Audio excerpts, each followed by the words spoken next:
આજે 10 October world mental health day. આ દિવસનું મહત્ત્વ માનસિક સ્વાસ્થ્ય માટેની જાગૃતતા લાવવાનું, સમાજમાં લોકો માનસિક બીમારીઓને ઓળખતા થાય. શારીરિક બીમારીને જેટલું આપણે પ્રાધાન્ય આપીએ છીએ એટલું જ પ્રાધાન્ય આપણે માનસિક બીમારીને આપવું જોઈએ. અને એવું લાગે કે કોઈક માનસિક બીમારી છે મને, તો તરત તેની સારવાર કરાવવી જોઈએ.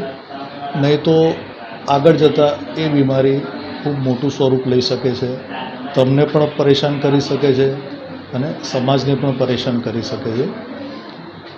માનસિક બીમારી ના થાય એના માટે શું કરવું? માનસિક બીમારી ના થાય તેના માટે તમારે તમારું માઇન્ડ ઓપન રાખવું જોઈએ, પોઝિટિવ થિંકિંગ રાખવું જોઈએ.